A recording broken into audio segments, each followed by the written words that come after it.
no ar, a Voz do Brasil. As notícias do governo federal que movimentaram o país no dia de hoje. Olá, boa noite. Boa noite para você que nos acompanha em todo o país. Sexta-feira, 4 de abril de 2025. Vamos ao destaque do dia: direitos dos povos indígenas. No Parque Nacional do Xingu, o presidente Lula se encontra com o cacique Raoni, uma das maiores lideranças dos povos tradicionais. Garante que a demarcação de terras e expulsão de invasores são prioridades para o governo federal. Saibam que assegurar os direitos indígenas é prioridade absoluta.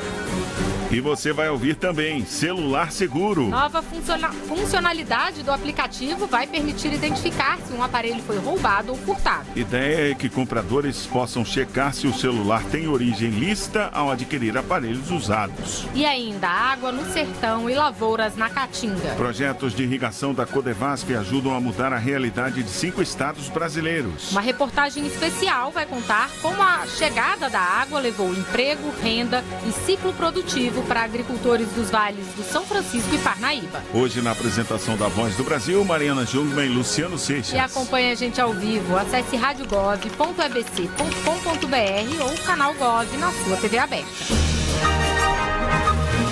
Proteção aos direitos indígenas com demarcação de terras e ações para expulsar invasores de áreas demarcadas. Prioridades para o governo federal, segundo o presidente Lula, que visitou hoje o Parque Nacional do Xingu, em Mato Grosso. Na maior reserva indígena do mundo, o presidente se encontrou com o cacique Raoni, uma das maiores lideranças dos povos tradicionais do país.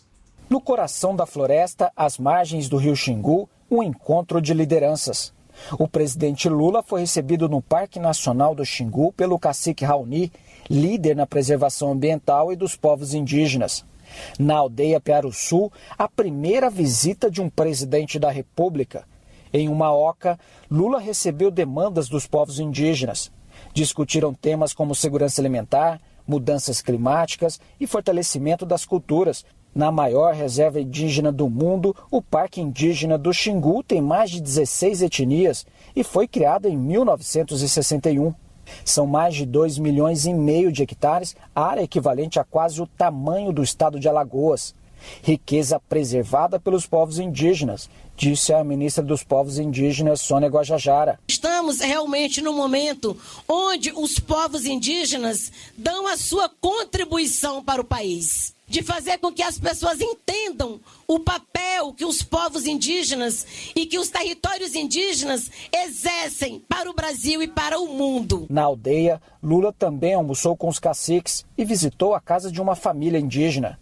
Um dia histórico, destacou a ministra do Meio Ambiente e Mudança do Clima, Marina Silva. É histórica, a importância social, cultural e principalmente de reparação em termos das muitas injustiças que os povos indígenas sofreram e ainda sofrem no nosso país, para que eles possam ter saúde, educação, uma vida digna e tranquila, porque tudo que eles sabem fazer é proteger a natureza. O presidente Lula lembrou que o governo defende os direitos dos povos indígenas, como demarcações de terras. Saibam que assegurar os direitos indígenas é prioridade absoluta. E estamos trabalhando nesse sentido, demarcando e homologando terras, retirando não indígenas e combatendo o crime organizado. Sabemos que ainda há muito a ser feito, mas as nossas políticas convergem nesse sentido de assegurar integralmente os direitos indígenas. Lula condecorou o cacique Raoni com o Gran Cruz da Ordem Nacional do Mérito, a mais alta condecoração do país, um reconhecimento da luta pela preservação do meio ambiente e dos povos indígenas. Do Parque Nacional do Xingu, em Mato Grosso, Pablo Mundim. De janeiro a março desse ano, a balança comercial brasileira registrou um saldo positivo de 10 bilhões de dólares. Isso quer dizer que a diferença entre o que o Brasil vendeu para o mundo e o que importou foi positiva para as exportações e cresceu 5,6% no período. Em março desse ano, houve crescimento de 16% na venda de produtos agropecuários ao exterior e de 10% na de produtos de indústria de transformação, quando comparados ao desempenho de março do ano passado. Hoje, o vice-presidente ministro do Desenvolvimento, Indústria, Comércio e Serviços, Geraldo Alckmin, destacou o bom desempenho da balança comercial. Segundo Alckmin, embora o Brasil considere alta a taxação de 10% que o governo dos Estados Unidos impôs para a venda de produtos brasileiros ao país, esse ato pode ter um efeito de incrementar as exportações para outros países e impactar a balança para um resultado ainda melhor. Nós estamos tendo um bom saldo de balança comercial. O ano passado foi mais de 70 bilhões de dólares. O Brasil mais exporta do que importa. E queremos conquistar mais mercado. E uma coisa, fato novo aí depois do tarifácio, é que eu acho que vai acelerar o acordo Mercosul-União Europeia. E esse é um acordo muito importante, porque são 720 milhões de pessoas e 22 trilhões de dólares de PIB. O acordo comercial entre o Mercosul e a União Europeia prevê o livre comércio entre os países dos dois blocos, com redução ou eliminação de tarifas. Em dezembro do ano passado, os líderes do bloco europeu e do bloco sul-americano, que reúne Brasil, Argentina, Paraguai, Uruguai e Bolívia, anunciaram a conclusão das negociações para o acordo, mas ele ainda precisa ser aprovado por cada um dos países envolvidos. Capacitação para que estados e municípios estejam preparados para atrair investimentos externos. Esse é o objetivo do programa Investe Mais Estados, lançado pela Agência Brasileira de Promoção de Exportações e Investimentos. O programa quer ainda distribuir pelo país os investimentos estrangeiros, que hoje estão concentrados nas regiões Sul e Sudeste.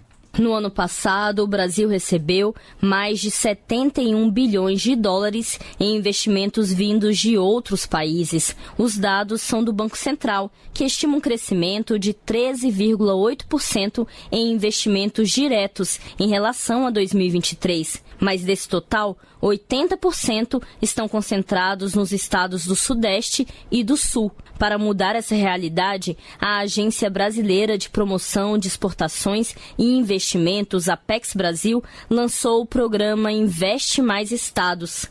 Criado em parceria com o Banco Interamericano de Desenvolvimento, o programa vai analisar quais aspectos de cada região podem atrair investimentos externos. O principal foco é oferecer capacitação para os estados sobre estruturar projetos. O ministro da Integração e do Desenvolvimento Regional, Valdez Góes, destacou a importância do programa. Vai despertar nos municípios e estados brasileiros, sob a coordenação dos estados, tantas oportunidades que existem, captar investimentos e os municípios e estados precisam estar preparados para isso, a iniciativa privada, por isso tem as parcerias aqui. A iniciativa quer também atrair parceiros internacionais para promover a economia verde e a descarbonização no Brasil. O governo federal estima que são necessários 130 bilhões de dólares em investimentos anuais para o Plano de Transformação Ecológica, que busca pela pesquisa e investimentos em novas tecnologias. O presidente da Apex Brasil, Jorge Viana, afirmou que com esse plano, o Brasil pode atrair investimentos importantes no combate ao aquecimento global. Hoje, com essa agenda nova que o mundo vive e o Brasil vive, são oportunidades que a gente está enxergando do Brasil ficar mais igual. Todas as atividades precisam buscar sustentabilidade, né? Empresas interessadas em exportar e atrair investimentos externos podem procurar as secretarias dos seus estados para apresentar os projetos. E as secretarias estaduais podem contar com o apoio da Apex Brasil para estruturar novos projetos e receber capacitação. O endereço da agência na internet é apexbrasil.com.br. Reportagem Márcia Fernandes. Celular seguro, a partir de agora é possível identificar se um telefone foi roubado ou perdido. A ideia é garantir que consumidores de boa fé tenham como saber, antes de comprar, se o aparelho é fruto de crime. Uma nova funcionalidade do celular seguro, programa do Ministério da Justiça e Segurança Pública, está disponível a partir desta semana. O Cadastro Nacional de Celulares com Restrição permite identificar se um telefone móvel possui algum tipo de registro de roubo, furto ou extravio. Para isso, basta clicar em Celulares com Restrição na tela inicial do aplicativo e inserir o e-mail do aparelho. O e-mail funciona como um código único do aparelho celular, como uma espécie de CPF. O novo Cadastro Nacional combina os 2.600.000 usuários do celular seguro com os aparelhos integrantes da base da Agência Nacional de Telecomunicações, a Anatel.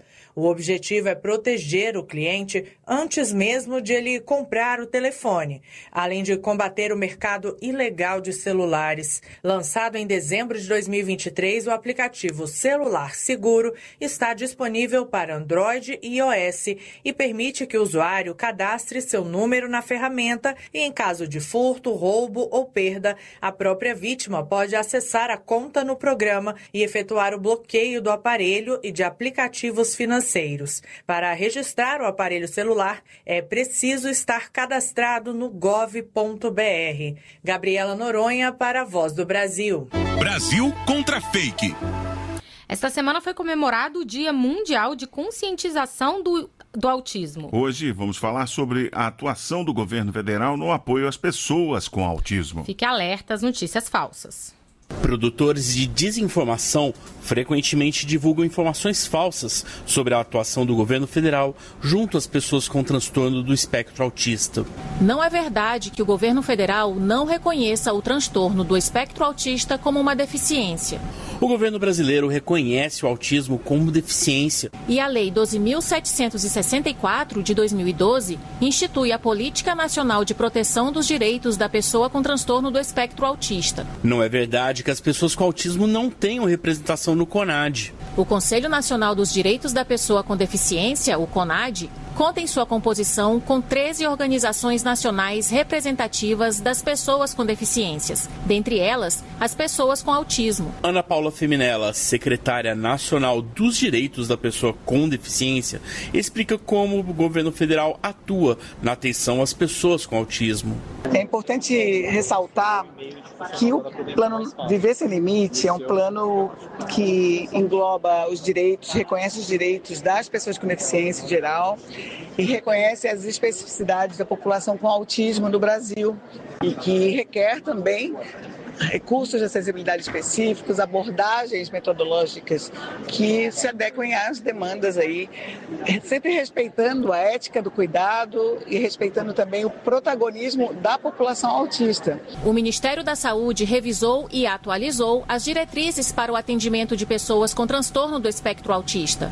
Também foram criados incentivos financeiros para estados e municípios, como o adicional de 20% no custeio para centros especializados em reabilitação que atendam pessoas com transtorno do espectro autista e reajustes de 25% a 35% nos valores para todos os tipos de centros especializados em reabilitação. O governo federal também tem atuado na instalação de salas multissensoriais para acolher pessoas com autismo em agências do INSS e aeroportos. Na hora de se informar, procure fontes confiáveis. Reportagem Marcos Lacerda e Gisele Brasil. Para mais informações, acesse gov.br/Brasil contra fake. E como ouvimos, o governo inaugura salas multissensoriais voltadas às pessoas com transtorno do espectro autista. Esta sexta-feira, o Ministério de Portos e Aeroportos abriu um novo espaço no Aeroporto Internacional de Recife, em Pernambuco. As salas são equipadas com luzes menos intensas, projeções nas paredes, sons de água corrente, piscina de bolinhas brancas e almofadas revestidas com tecidos especiais. Tudo para oferecer estímulos visuais, táteis e auditivos que proporcionam alívio do estresse, relaxamento e bem-estar. O ministro Silvio Costa Filho reforçou a necessidade desses espaços estarem também em outros aeroportos do país. É um programa que nós estamos lançando para que todos os aeroportos do Brasil, sobretudo no primeiro momento os aeroportos das capitais brasileiras, tenham salas como essa para dar uma atenção às pessoas que merecem ser tratadas e cuidadas com carinho, com amor. O Brasil conta com salas multissensoriais em 4 aeroportos: Florianópolis, Vitória, Congonhas, em São Paulo, e Santos Dumont, no Rio de Janeiro. Até 2026 está prevista a instalação de mais 20 salas multissensoriais nos terminais aéreos do país.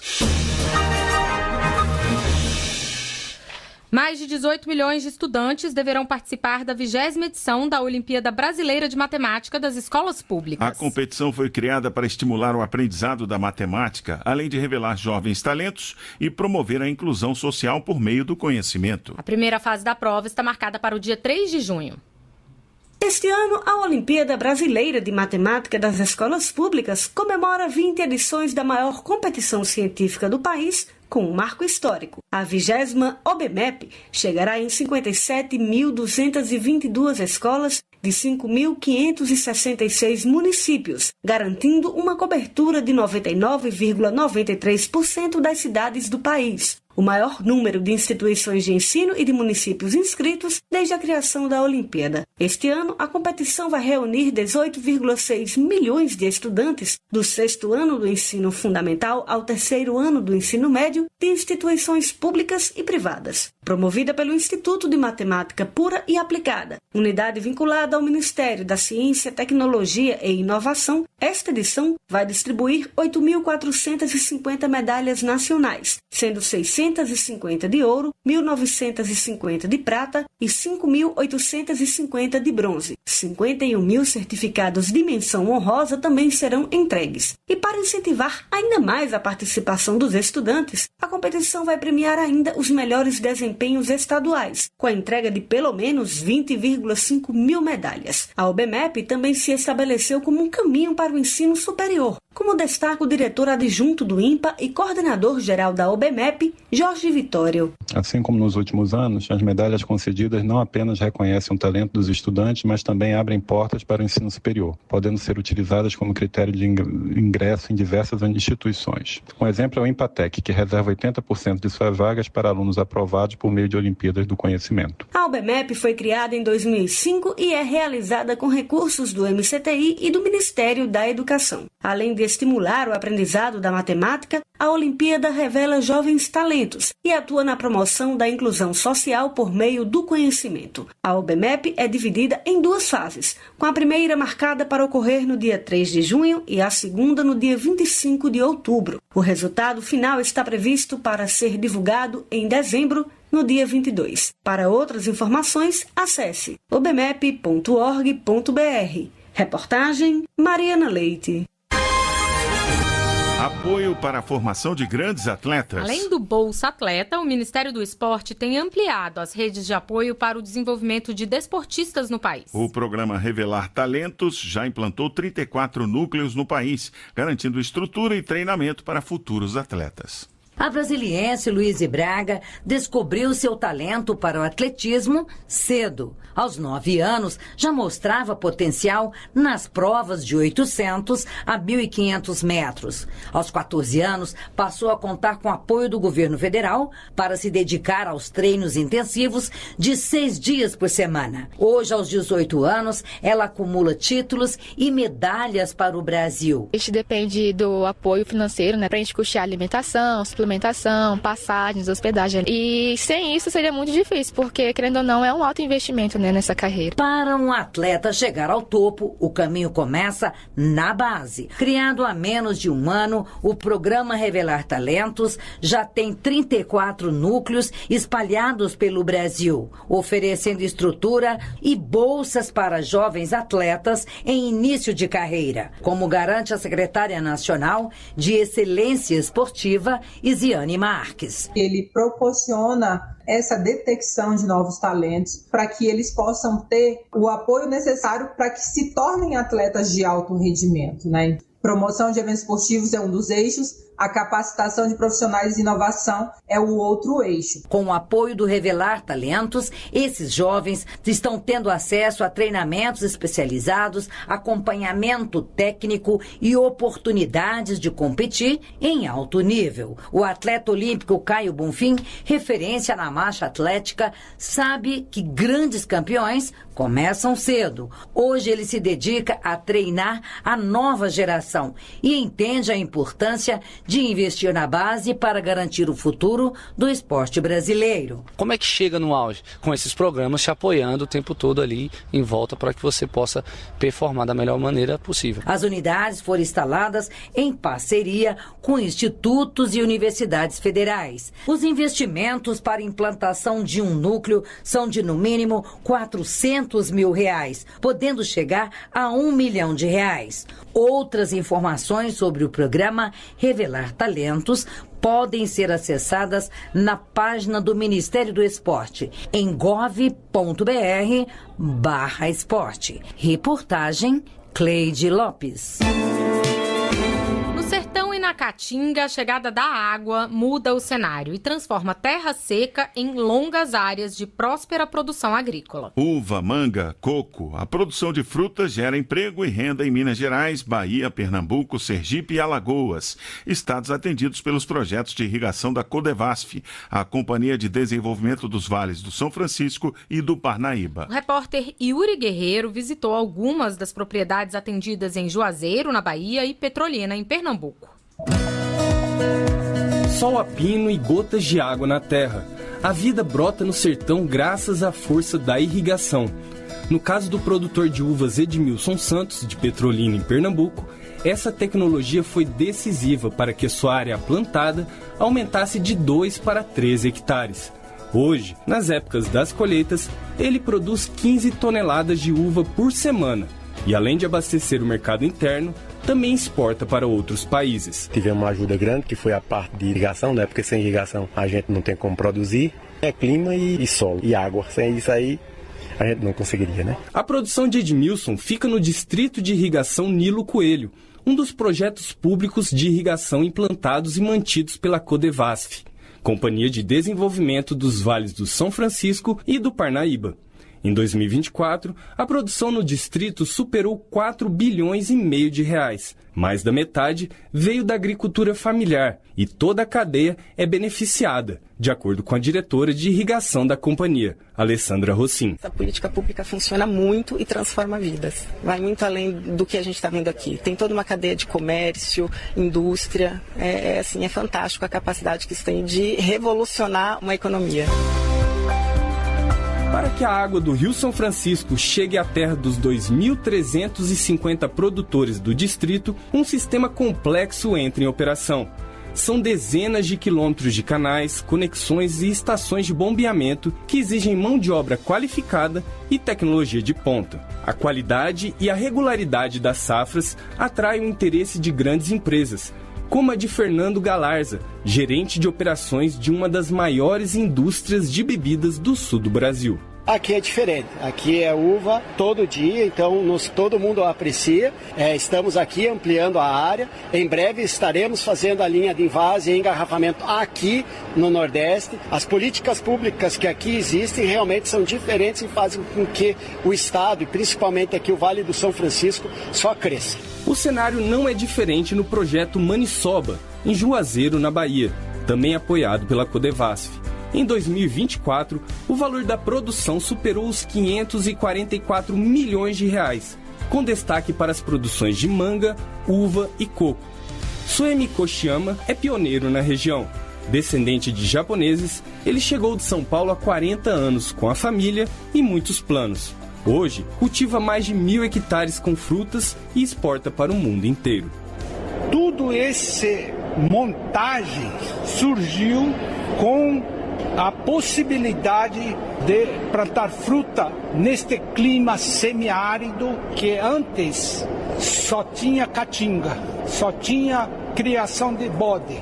Com 39 projetos de irrigação ativos, a Codevasf soma 125 mil hectares cultivados, uma área equivalente a 175 mil campos de futebol, polos de fruticultura que geram empregos, renda e oportunidades no semiárido brasileiro. E o objetivo é continuar expandindo e levando desenvolvimento ao interior do país, segundo o presidente da companhia, Marcelo Moreira. Fizemos uma concessão na Bahia, em Minas Gerais, temos mais 4 concessões em estudos. Então todos esses projetos visam desenvolver regiões, gerar empregos, gerar oportunidade para que as pessoas consigam aí, através da produção de alimentos, conseguir desenvolver suas regiões. Os projetos em atividade juntos geraram 356 mil postos de trabalho e ultrapassaram um valor bruto de produção de 8 bilhões de reais em 2024, 43% a mais do que no ano anterior.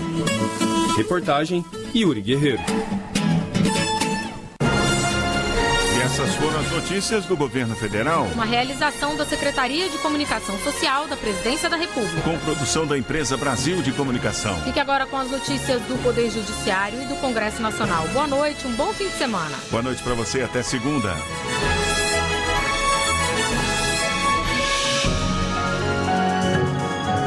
A Voz do Brasil. Governo Federal.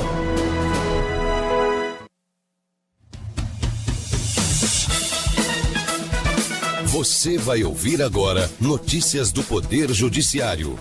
STF solicita que PGR avalie a abertura de inquérito policial para apurar possíveis abusos em greve de peritos do INSS. 4 municípios localizados na Bahia, em São Paulo e Mato Grosso do Sul realizam eleições suplementares neste domingo. União é condenada a fornecer medicamentos e água potável a indígenas no Tocantins e no Maranhão. Boa noite, eu sou Ariana Fonseca. E eu sou Walter Lima. Supremo Tribunal Federal solicita que Procuradoria-Geral da República avalie a abertura de inquérito policial para apurar indícios de crimes relacionados a abuso de direito de greve dos peritos do INSS. A decisão é do ministro Gilmar Mendes e foi tomada depois que rejeitou 2 reclamações da Associação Nacional dos Peritos Médicos Federais. Fernanda Porto. Ao julgar e rejeitar as reclamações, o ministro Gilmar Mendes considerou que a União agiu corretamente ao bloquear a agenda dos peritos diante de diversos procedimentos adotados pelo movimento grevista, considerados contrários ao princípio da regularidade na prestação de serviços essenciais à população. Na decisão, Gilmar Mendes lembrou que a lei de 1989, que regulamenta o direito de greve, impõe às entidades sindicais e trabalhadores de serviços essenciais a obrigação de comunicar paralisações com, no mínimo, 72 horas de antecedência ao empregador e também aos usuários. Um filho que, durante um surto, matou a mãe pode receber seguro de vida. O STJ considerou a condição de inimputável do beneficiário. Fátima Uchoa. A mãe contratou o seguro de vida de cerca de R$113 mil e tinha um filho como único beneficiário. Em um surto esquizofrênico, ele a matou atropelada. Na esfera civil, o filho ajuizou a ação contra a seguradora para cobrar a indenização. Após a negativa em primeira instância, o Tribunal de Justiça do Paraná a concedeu, avaliando que o autor não possuía discernimento no momento do crime. E a terceira turma do STJ manteve essa conclusão. Para a relatora ministra Nancy Andrighi, não há vontade civilmente relevante na conduta do beneficiário nesse caso e, assim, não há intenção dolosa apta a afastar o direito à indenização. Assessor pessoal de artista é considerado autônomo e recebe multa por insistir com um recurso incabível. A decisão é do TST. Anderson Conrado. Na ação, um assessor pessoal administrativo e financeiro de uma artista brasileira disse que foi contratado em outubro de 2015 com salário inicial de R$100 mil. Mas, diante das provas apresentadas, a Justiça Trabalhista concluiu que o assessor era um profissional autônomo. Ele recorreu à seção 1, especializada em dissídios individuais do Tribunal Superior do Trabalho, que manteve o entendimento de que não havia relação de subordinação. Além disso, o TST aplicou multa ao assessor por insistir em um recurso incabível. 4 municípios realizam eleições suplementares neste domingo, 6 de abril. Esse tipo de eleição ocorre quando a Justiça Eleitoral anula mais da metade dos votos do pleito anterior. Fábio Ruas. A eleição suplementar vai ser para as prefeituras de Rui Barbosa, na Bahia, de Paranhos, Mato Grosso do Sul e das cidades de Neves Paulista e Eldorado, em São Paulo. A votação vai ser das 8 horas da manhã às 5 da tarde, pelo horário de Brasília. Por isso é importante ficar atento ao fuso horário. O local de votação pode ser consultado no site tse.jus.br, no site do TRE do seu estado ou no aplicativo e-Título. Tribunal Regional Federal da Primeira Região reconhece a omissão do Estado e determina que a União adote medidas urgentes para garantir a promoção da saúde indígena no Tocantins e no Maranhão. A ação partiu do Ministério Público Federal. João Américo. No Tocantins, o MPF confirmou a ausência de 23 itens essenciais da Relação Nacional de Medicamentos Essenciais da Saúde Indígena devido a problemas de licitação e dificuldades de distribuição. Já no Maranhão, uma ação do Ministério Público Federal verificou que várias aldeias enfrentam dificuldades no acesso à água potável. Você acompanha outras notícias do Poder Judiciário em 104,7 FM para o Distrito Federal e em torno. Ou pelo canal 1.3 da TV aberta em Brasília. Ouça também pelo TuneIn de qualquer lugar do mundo. E baixe agora o TV Justiça Mais, disponível na loja de aplicativos do seu celular. Uma boa noite. Um bom fim de semana e até segunda-feira. Notícias do Poder Judiciário, uma produção da Rádio Justiça, Supremo Tribunal Federal.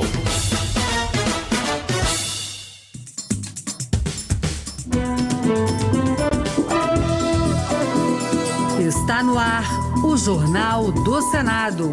Eu sou Paula Groba. E eu sou Ricardo Nacaoca. E estes são os destaques de hoje do Jornal do Senado, que começa agora. Líderes defendem inclusão de guardas municipais e agentes de trânsito no sistema de segurança pública. Senadores cobram votação até maio de projeto que acaba com supersalários. Proposta incentiva empresas a apoiarem pais de pessoas com deficiência.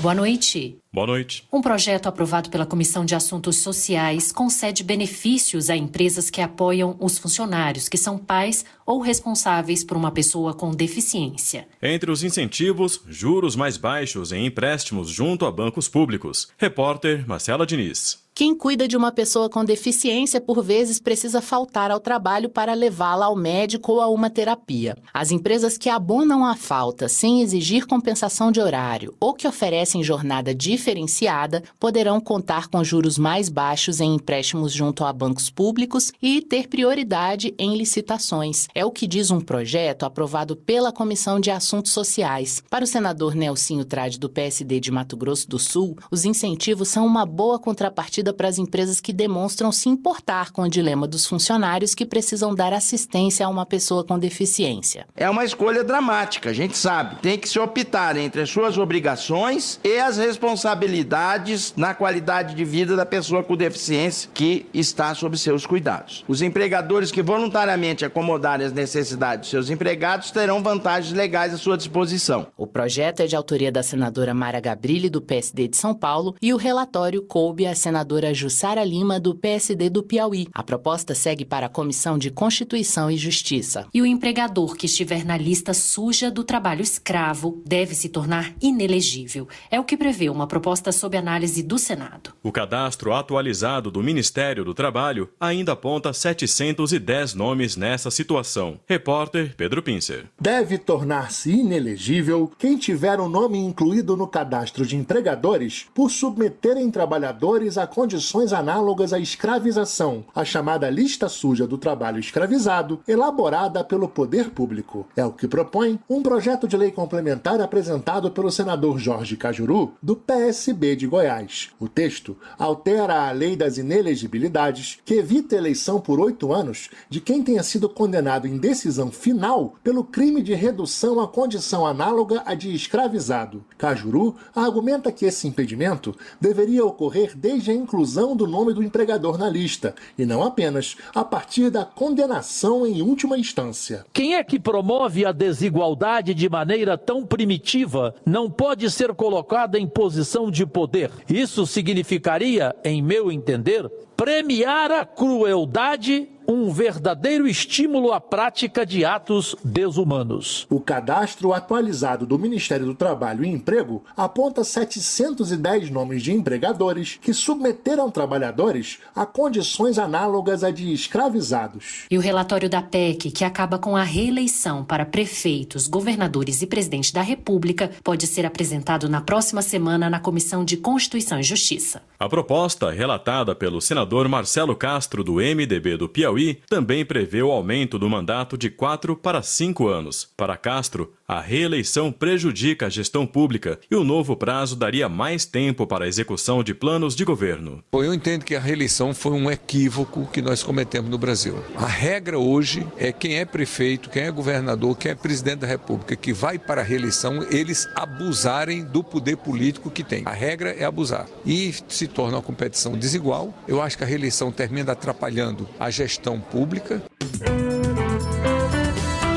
Senadores da Comissão de Constituição e Justiça cobraram a votação do projeto que combate os supersalários na administração pública. Parlamentares pediram a apresentação do relatório até maio. Repórter Marcela Cunha. R$ 46.366,19. Esse é o valor máximo que, na teoria, um servidor público poderia ganhar no Brasil. Mas uma pesquisa do movimento Pessoas à Frente mostra que mais de 90% dos integrantes do Judiciário e do Ministério Público receberam acima desse valor em 2023. Para resolver de vez o problema, o senador Fabiano Contarato, do PT do Espírito Santo, fez um apelo à Comissão de Constituição e Justiça para votar o projeto de lei que trata do tema. Como que nós vamos falar para um trabalhador que ganha R$ 1.518, que esses juízes ganham R$ 100 mil por mês, R$ 150 mil por mês, R$ 200 mil por mês, chegando a R$ 1 milhão? O presidente da Comissão de Constituição e Justiça, o senador Otto Alencar, do PSD da Bahia, disse que o projeto será votado logo após o senador Eduardo Gomes, do PL do Tocantins, apresentar o relatório. Assim que o senador Eduardo Gomes encaminhar o relatório, a matéria virá imediatamente a semana seguinte à pauta. Eu não sei quando é que ele vai entregar. Segundo o Centro de Liderança Pública, os supersalários custam quase 4 bilhões de reais aos cofres públicos por ano, com pagamento acima do teto de 25 mil servidores. E líderes partidários querem votar a proposta que enquadra as guardas municipais como força integrante da segurança pública. O plenário também pode votar o projeto que trata do devedor contumaz e o que vai garantir mais recursos para pesquisas na região norte. Repórter Érica Christian. A proposta foi apresentada após o Superior Tribunal de Justiça anular as provas de tráfico de drogas de um réu porque foram coletadas por guardas municipais. Além de garantir o trabalho no combate à criminalidade, o líder do MDB, senador Eduardo Braga, do Amazonas, explicou que o dinheiro do Sistema Único de Segurança Pública poderá ser repassado para os municípios. Para que nós possamos ter acesso aos recursos do SUSP para investimento nas guardas municipais, o que melhorará o patrulhamento nas ruas e, por via de consequência, segurança pública. Já o líder do PSDB, senador Plínio Valério, do Amazonas, citou o projeto que vai assegurar recursos de investimentos em pesquisa, desenvolvimento e inovação para a região norte. Ou seja, a gente vai ter dinheiro para prospectar, para estudar, para descobrir. E a gente tem na Amazônia bacia de petróleo, tem muito gás. Vão para as universidades. Os líderes partidários sugeriram ainda a votação do projeto que pode acabar com o chamado devedor contumaz, que são empresas que deixam de pagar os impostos de maneira proposital. A Comissão de Educação aprovou o projeto que cria o Dia Nacional do Brega. A data seria em 14 de fevereiro, quando nasceu o cantor Reginaldo Rossi, conhecido como o eterno Rei do Brega. A proposta seguiu para a sanção presidencial. Repórter Paulo Barreira. O brega é um dos estilos musicais mais populares do Brasil, embalando gerações com letras que falam de amor, saudade e desilusões. Agora, o ritmo pode ganhar uma data oficial no calendário. A Comissão de Educação aprovou o projeto que institui o Dia Nacional do Brega, a ser celebrado em 14 de fevereiro, data em que nasceu o cantor Reginaldo Rossi, em 1944, o eterno Rei do Brega. Para a relatora da proposta, a senadora Augusta Brito, do PT do Ceará, o brega vai além da música, representando a identidade cultural do povo brasileiro. O brega abraça o drama popular sem pudor, não disfarçando a emoção. Por isso é tão brasileiro. É uma cultura que não pede desculpa por sentir demais. O projeto pode seguir para a sanção presidencial e pode dar ao Brasil um dia oficial para celebrar um dos gêneros musicais mais autênticos do país.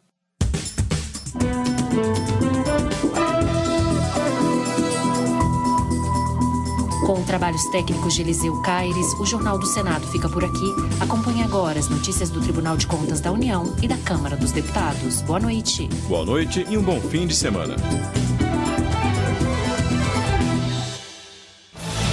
Minuto do TCU. O Tribunal de Contas da União fez auditoria para avaliar a qualidade dos serviços públicos digitais do governo federal. A fiscalização abrangeu ferramentas como Meu SUS Digital e o registro de ocorrência policial online. O trabalho levou em conta tanto a qualidade técnica dos padrões digitais quanto a qualidade percebida pelo usuário. O TCU verificou falta de transparência no painel de monitoramento de serviços federais, o que compromete a avaliação da eficiência. Outro problema é a ausência de controles para garantir a ordem de atendimento e o cumprimento das prioridades. Em relação à percepção dos usuários, mais da metade das pessoas estão insatisfeitas com os serviços prestados pelas ouvidorias do Poder Executivo Federal. Saiba mais em tcu.gov.br. TCU, fiscalização a serviço da sociedade.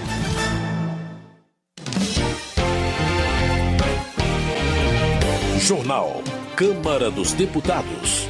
Câmara conclui a instalação de todas as 30 comissões permanentes da Casa. Deputados reconhecem condição cultural de via sacra no Distrito Federal. Hugo Mota diz que é preciso conciliar políticas fiscal e monetária do país. Boa noite. Em evento comemorativo aos 60 anos do Banco Central, o presidente da Câmara disse que é preciso conciliar a política monetária com a política fiscal do Brasil.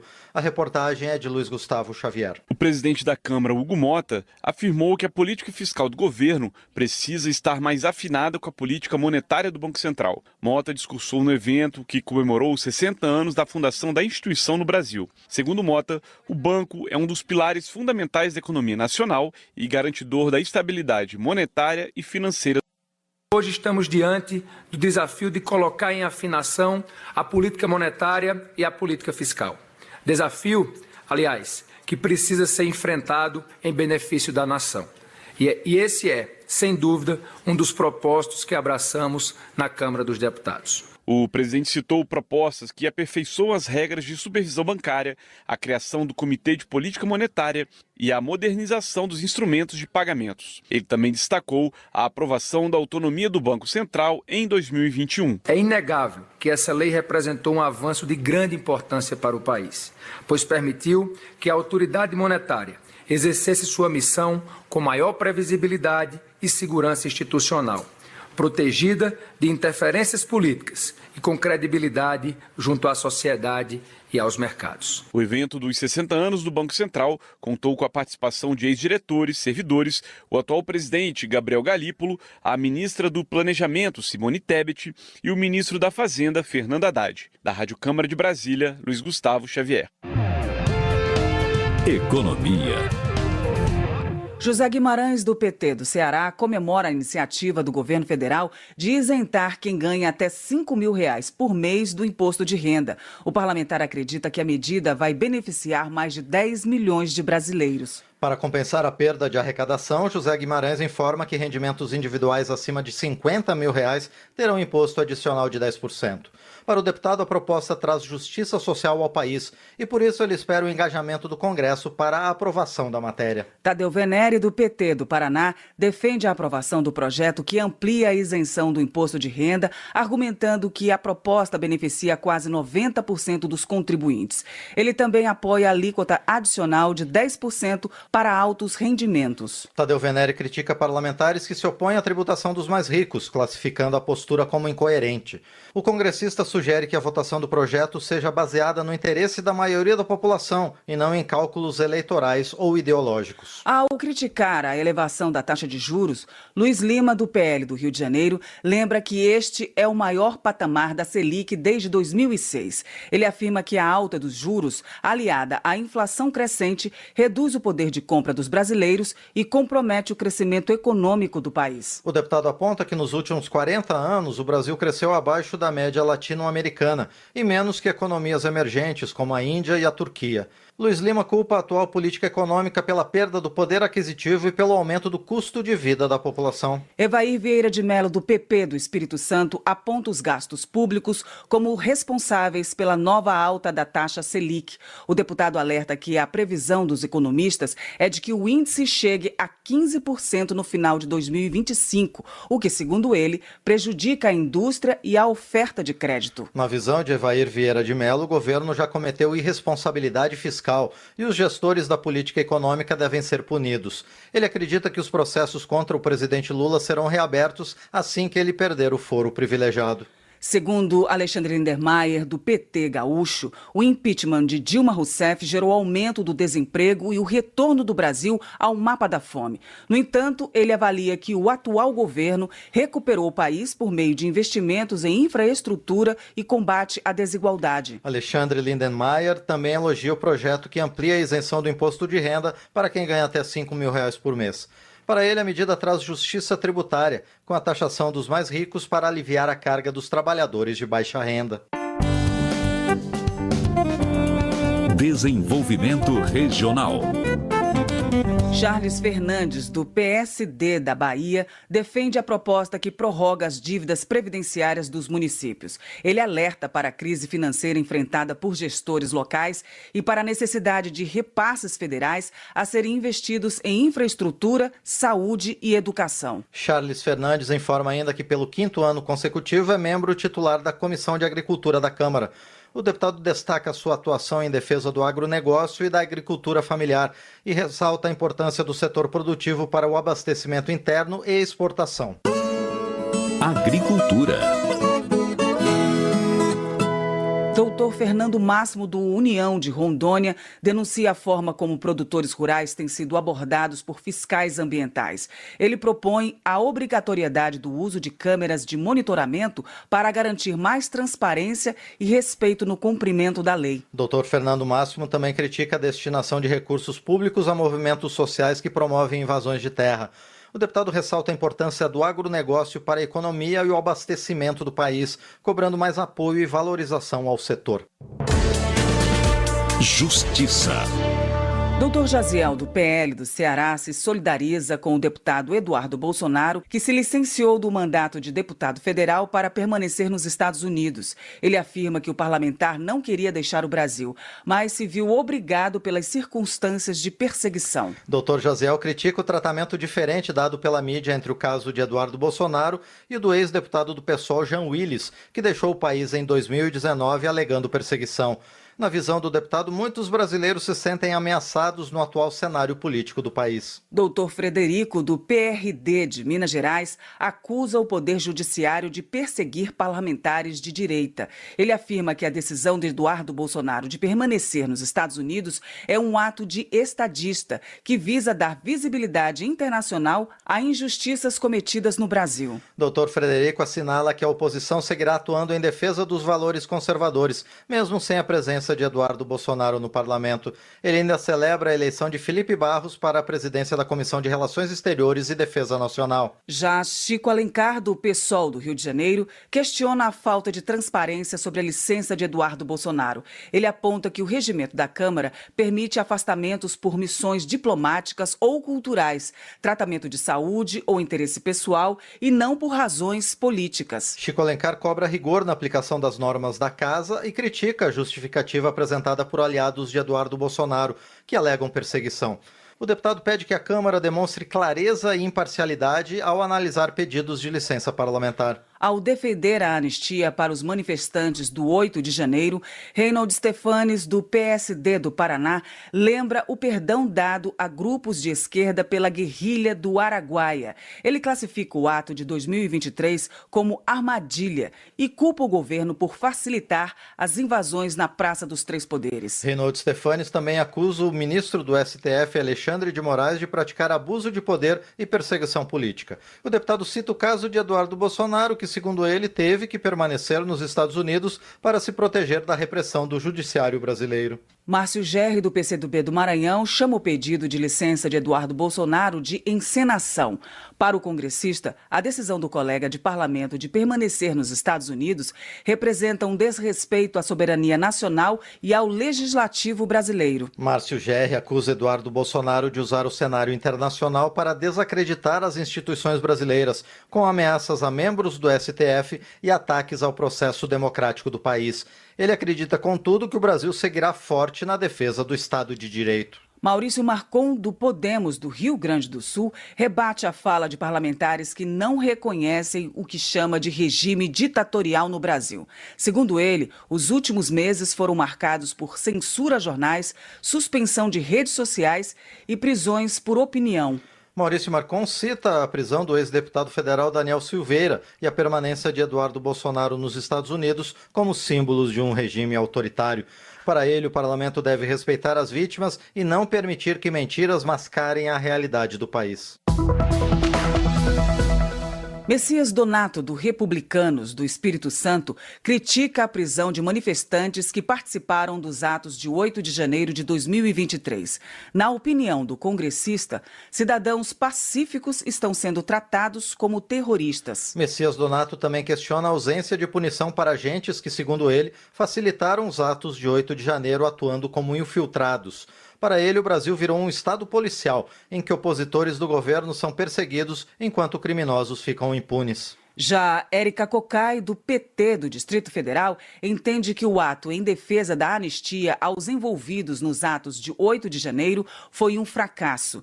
De acordo com a deputada, a tentativa de pressionar o Congresso para aprovar o perdão buscava, na verdade, instaurar um clima de impunidade. Érica Cocai lembra que as investigações da Polícia Federal apontam para planos de assassinato contra membros do Executivo e do Judiciário.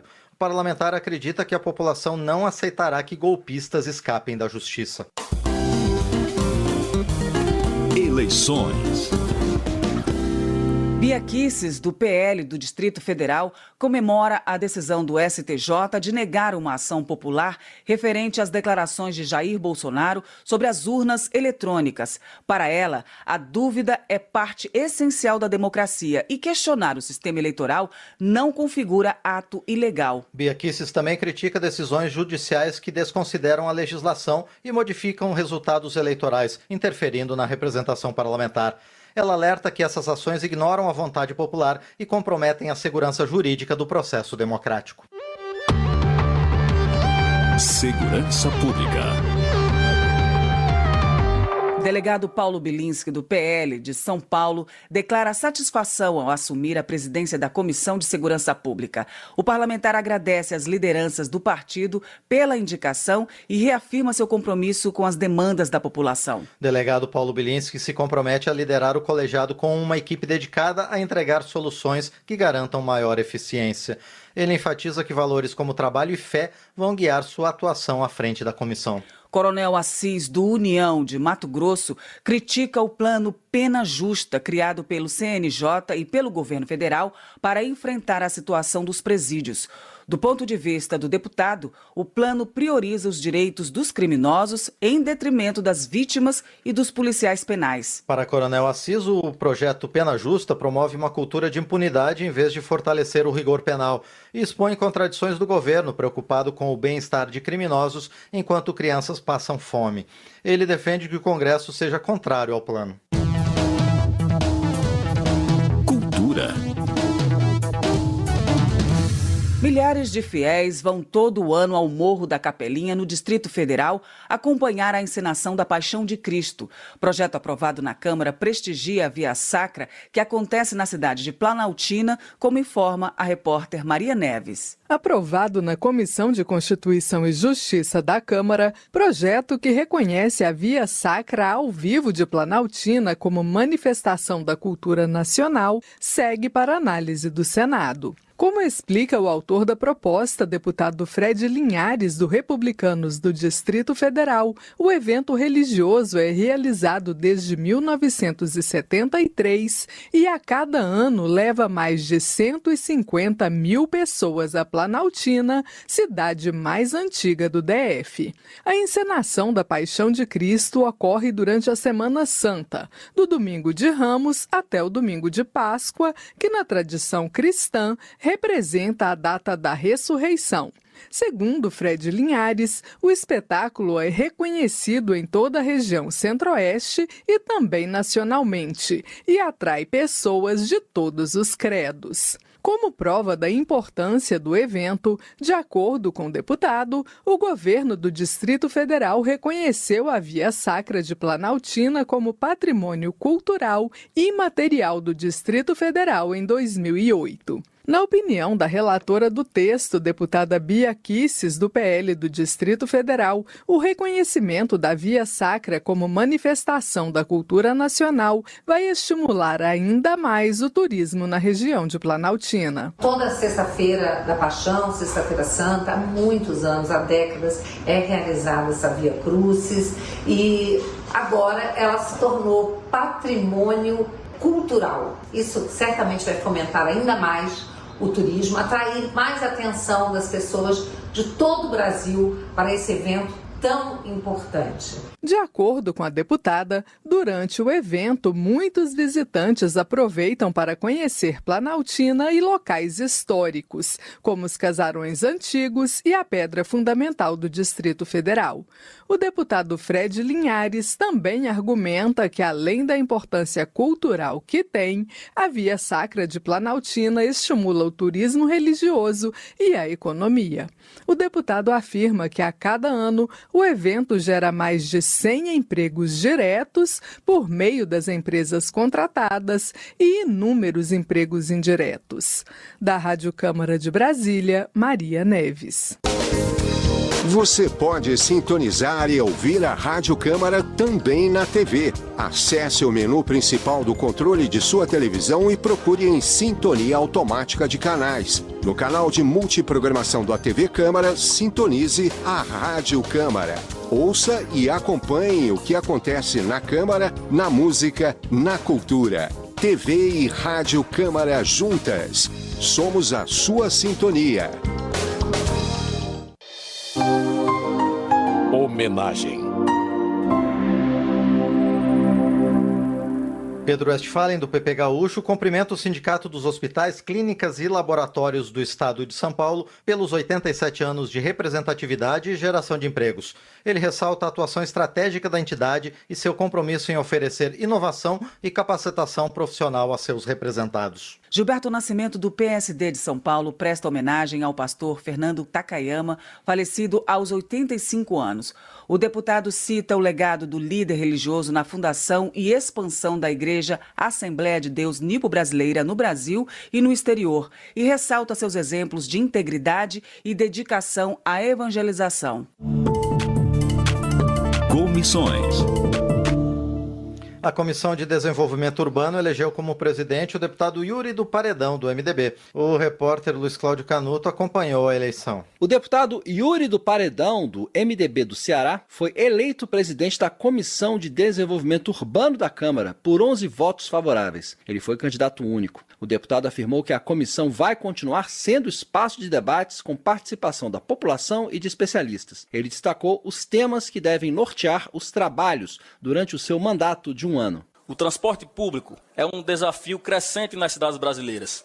Um dos assuntos que trataremos com atenção nos próximos meses é a gratuidade do sistema público de transporte. Também daremos espaço às demandas dos trabalhadores autônomos, empreendedores desse setor, como taxistas e mototaxistas de aplicativos, que merecem ser ouvidos com respeito e seriedade. O direito à moradia será um tema central nesta comissão. Ter um endereço é o primeiro passo para acessar outros direitos e melhorar a vida. O novo presidente da Comissão de Desenvolvimento Urbano afirmou que coloca a comissão à disposição do governo federal, de governadores e prefeitos, independentemente de posicionamentos políticos, para que os desafios urbanos sejam discutidos. O deputado Yuri do Paredão é de Juazeiro do Norte e está em seu primeiro mandato parlamentar. A Comissão de Desenvolvimento Urbano foi criada há 40 anos e debate propostas que tratam de urbanismo, uso do solo urbano, habitação, saneamento, transportes urbanos e infraestrutura das cidades. O colegiado tem 18 deputados e igual número de suplentes. No ano passado, o presidente da comissão foi Eunício Oliveira, também do MDB do Ceará. Com a escolha de Yuri do Paredão para presidir a Comissão de Desenvolvimento Urbano, todas as 30 comissões permanentes da Câmara estão instaladas. Da Rádio Câmara de Brasília, Luiz Cláudio Canuto. Política. Luiz Couto, do PT da Paraíba, elogia a proposta que visa criar núcleos multipartidários e autônomos, promotores da participação popular na política, com o objetivo de reduzir a distância entre o povo e os poderes públicos. Luiz Couto acredita que o momento é oportuno para resgatar iniciativas baseadas na democracia participativa. Para ele, a atual crise política resulta da falta de envolvimento da sociedade civil nas decisões institucionais. Benedita da Silva, do PT do Rio de Janeiro, repudia a declaração do senador Plínio Valério sobre enforcar a ministra do Meio Ambiente, Marina Silva. A deputada alerta que a fala representa um retrocesso e não pode ser normalizada numa sociedade que busca igualdade e respeito. Benedita da Silva destaca a trajetória e a contribuição da ministra na defesa ambiental. Ela reafirma seu compromisso com a valorização do debate qualificado e com a defesa da democracia, combatendo qualquer tentativa de desqualificação por meio de agressões verbais. Termina aqui o Jornal Câmara dos Deputados, com trabalhos técnicos de Marinho Magalhães e apresentação de Márcio Aquiles Sardi e Val Monteiro. Boa noite. A Voz do Brasil volta na segunda-feira. Bom final de semana. Você ouviu A Voz do Brasil. Boa noite.